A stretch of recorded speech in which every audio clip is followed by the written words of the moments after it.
Most people think they're good at reading others. So they watch faces, they listen to tone. They notice when someone goes quiet, or laughs too quickly, or changes the subject without finishing the thought. They observe, they catalog, they form impressions. And most of the time, they're wrong not because they lack intelligence, but because they're reading the wrong layer. What you're about to learn isn't body language as a party trick. It isn't a list of signals to memorize. It is a structural shift in how you process the human beings in front of you. A shift so fundamental that when you apply it, people around you will feel it before they can explain it. Feel seen, exposed, like you already know something you shouldn't. That feeling has a name, and it's not magic, it's methodology. Every person you encounter is operating on 3 simultaneous layers. The first layer is what they say, the words, the story, the explanation. This is the layer most people read. It is also the least reliable. Language is the most edited, most rehearsed, most socially managed part of any human being's output. By the time a thought becomes a sentence, it has already been filtered through identity, ego, fear, and the need for approval. What someone says is the most curated version of what they mean. The second layer is what they do. The micro-behaviors, the physical tells, the patterns of action that repeat across different contexts. This is the layer that body language analysis operates in. It is more useful than the first, but still not the level where the real information lives. The third layer is what they can't help, the reflexive responses. The leakage that happens when the gap between what someone wants to project and what they actually feel becomes too wide to manage. This is the layer where reading becomes something that feels like mind reading. Your entire goal as a behavioral reader is to stop listening to the first layer, stop being distracted by the second, and learn to observe the third. Before you can detect deviation, you need to know what normal looks like for the specific person in front of you. This is non-negotiable. There is no universal tells. There is no signal that means the same thing in every person. The behavioral reader who memorizes a list of cues and applies them uniformly is not reading people. They are projecting a template onto them and calling the result insight. Baseline is the person's natural operating frequency, their default rate of speech, their typical eye contact pattern. It's the way they hold their body when nothing is at stake, the words they reach for without thinking. It's the gestures that appear across multiple contexts, unprompted. You collect baseline by doing something most people are too self-conscious to do in social situations. You stop performing and start observing. In the first 2 to 3 minutes of any interaction, most of your energy should be going outward, not inward. Not on what you're going to say next, not on how you're coming across, on them, on their frequency, on the rhythm of their natural presentation. So the moment you have a baseline, you have a reference point, SPA, and a reference point is how you detect everything that matters. Deviation is the language the body speaks when the mind is under pressure. When the gap widens between what someone wants to express and what they're actually experiencing, something leaks. The voice shifts register. The sentence gets shorter. A word is chosen, then immediately qualified. The eye contact pattern breaks. A gesture appears that wasn't in the baseline. The laugh comes a half second too late. None of these signals mean anything in isolation. That's important to understand. A single deviation is not information. It is a flag. Signals that something is being managed, not what is being managed. What you do with a deviation is ask yourself one question. What would have to be true for this person for this specific signal to appear right now? You are not diagnosing. You are not concluding. You are generating a hypothesis about the person's internal state, and then continuing to observe to see if the data confirms or contradicts it. This is the methodology. It is slow at first, becomes automatic. There are 4 categories of internal pressure that produce the most consistent behavioral leakage. Understanding these categories tells you where to look, even before you see anything. The first is concealment. When someone is hiding information, a decision already made, an emotion already felt, a version of events that differs from the one they're presenting, the cognitive load of managing that concealment creates specific, recognizable patterns, over-explanation, excessive detail in places where detail isn't needed, a particular kind of stillness that reads as controlled rather than calm. The second is status threat. The moment someone perceives their position, their competence, or their value being questioned, even implicitly, the behavioral response is immediate and involuntary.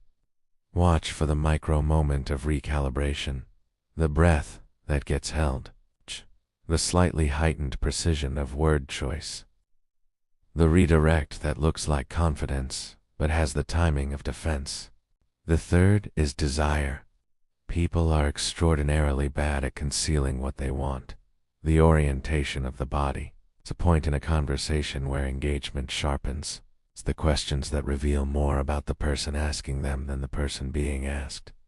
Desire creates lean, physical, verbal, and attentional, and once you know to look for it, you cannot unsee it. The fourth is unresolved conflict.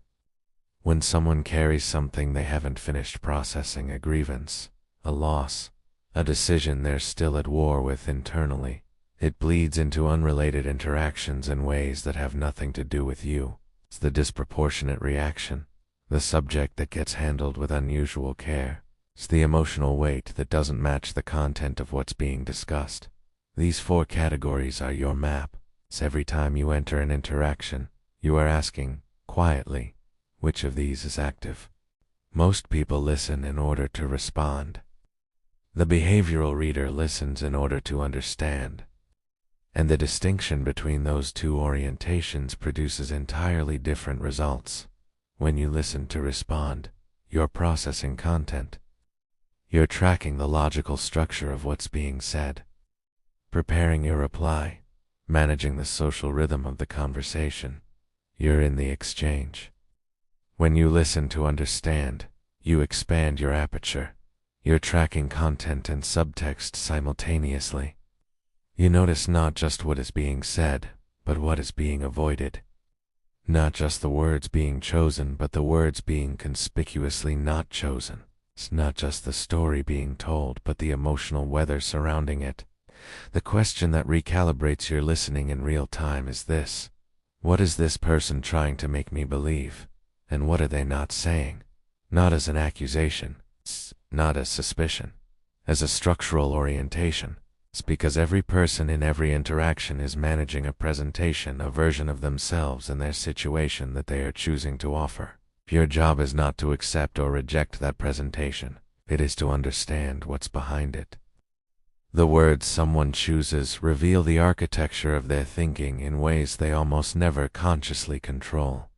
Nominalization, turning a process into a thing, reveals how someone has frozen their experience. When a person says "my anxiety" rather than "I feel anxious," they have objectified an internal state, made it a possession, distanced themselves from the process of creating it. This is not a minor grammatical choice. It is a map of how they've organized their relationship with that experience. Its pronoun patterns reveal where responsibility lives in someone's internal world. Listen for the shift from I to we to they in stories about conflict or failure. The pronouns someone uses when recounting a difficult event tell you where they locate agency in themselves, in the group, or outside them entirely. Presuppositions, the assumptions embedded in what someone says, reveal what they are treating as given. When someone says, "even though I know I'll never really change," the change isn't the subject of the sentence. It's the belief that change is impossible has been embedded as background fact. It's that belief is more important than anything in the foreground of what they're saying. Language is not decoration. It is a direct channel into the cognitive and emotional structure of the person producing it. Every sentence is a partial map. The reader's job is to compile the map across the course of the interaction. The emotional patterns of a person are not random. They are structural. Every person has a predictable emotional response cycle. It's a sequence of internal events that reliably produces specific behavioral outputs and specific trigger conditions. Once you have observed someone across more than one interaction, you can begin to identify their cycle.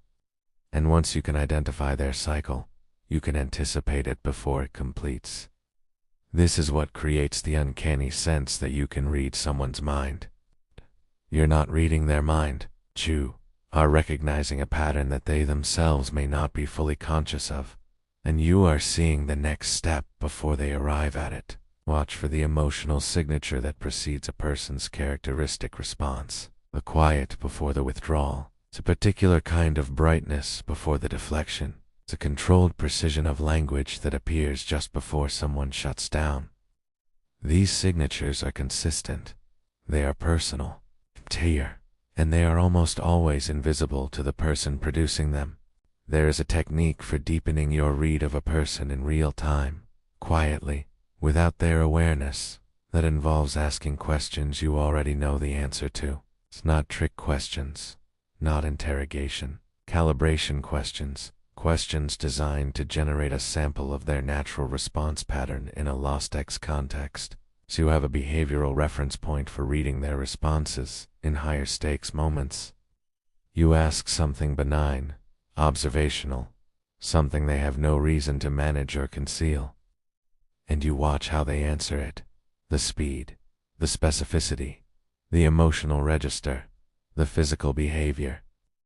That response becomes your calibration sample. It's the baseline response you compare everything else against. It's when something later in the conversation produces a different response pattern, you notice. Because you have a reference point. Because you were reading from the beginning, even before there was anything to read. This is the difference between an observer and a reader.